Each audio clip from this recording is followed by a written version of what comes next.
Thanks to the Home Depot Seeds program, we're going to be looking at the new Milwaukee M12 Fuel quarter-inch high-speed ratchet kit. It is model 2566-22. Comes with the M12 Fuel battery pack. As a matter of fact, you get 2 of those in this kit. But before we pop open the box and check out the details, I just want to thank all the subscription team members. They're the ones that make possible no ads within the video and optional view on the ads at the beginning and at the back end. Please, if you're not a member, just click the subscription button and join our team to continue making this possible. Okay, without any further delay, let's open the box and see what comes inside. You get one carrying case.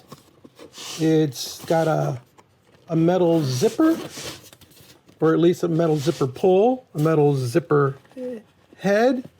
It looks like it's a nylon. Nice case for carrying everything. You get instructions, warranty. What else? Probably some solutions, 300 solutions inside. That's nice. We get the tool, and it has Velcro holders for it, which is nice. Let's take the tool out. This is a quarter-inch drive. You press to operate it. It feels a little thick. It measures about 11 inches long with the battery. Weighs just under 3 pounds.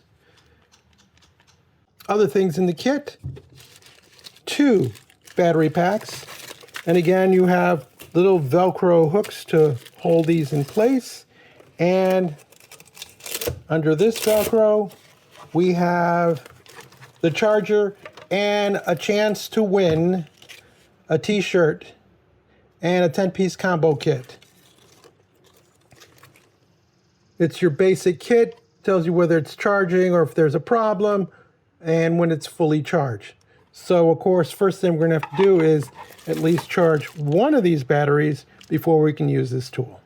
One of the benefits of buying into a brand's eco battery system is that you can use the same battery pack on multiple tools within their product line.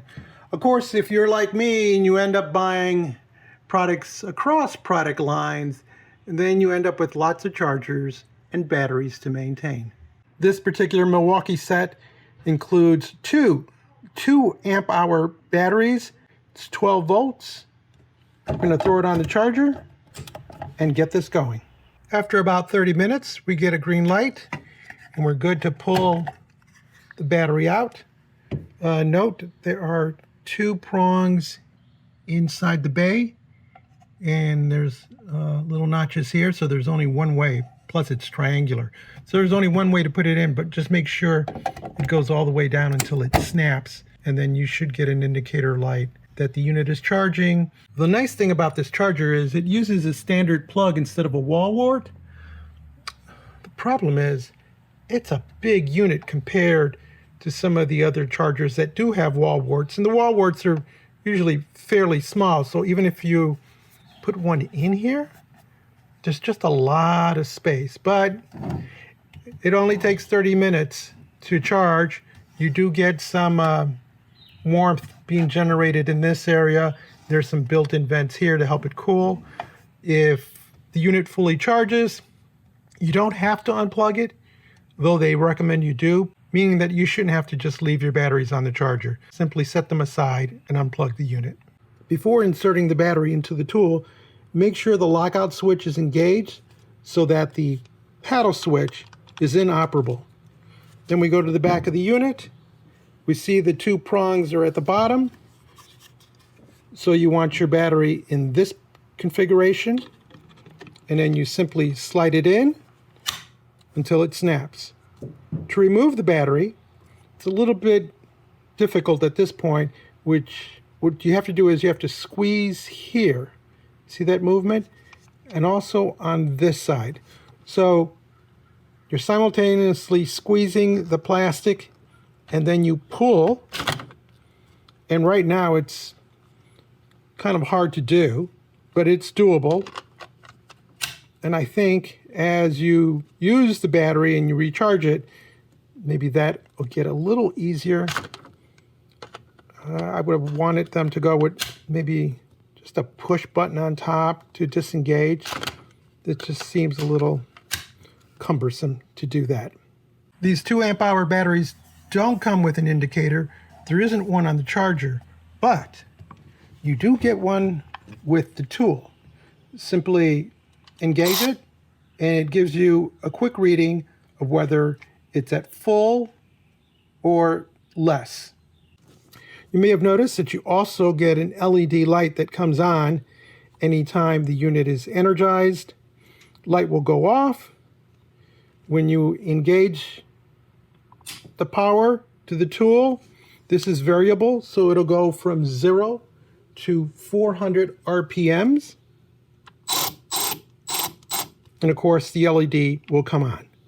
Slight correction, RPM is 0 to 450, controlled by how much you press the paddle switch. It can be quite loud, so you may want to use ear protection in close confined areas. In order to insert a socket, engage the lock so that the paddle switch is locked out. Insert your tool. Now you'll notice that the socket just slips right off, even though there's a ball bearing catch. Let's see if I can show you that right there. There is no real locking mechanism like you would have on a good socket set, where you can pull on the socket and it won't disengage until you actually press the release mechanism. So unfortunately, that's not part of this. Head is low profile. You switch directions by just turning and then re-engage the power switch, and now you're going in a different direction.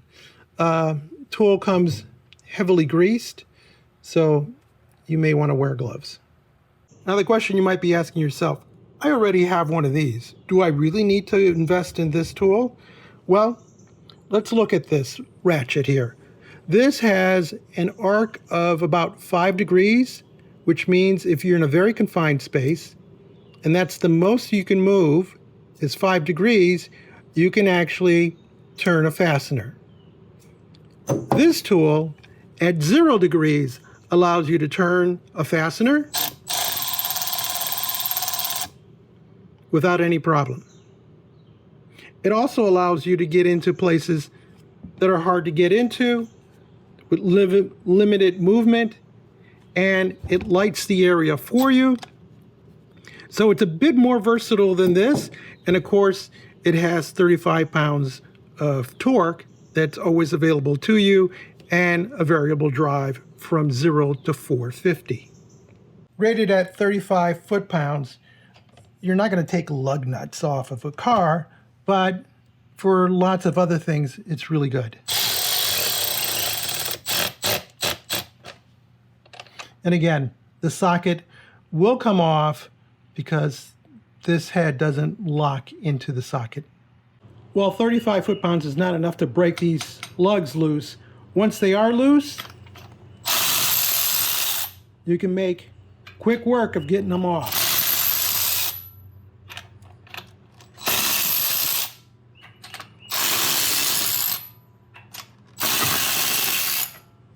Things I like about this tool is the molded on grip, the beefy size handle. Let's turn that off, which if you have a small hand might be an issue, but it does give you a very big grip, and because of the molded on rubber, even if you get oil and grease on it, you're still going to get a good grip on this tool.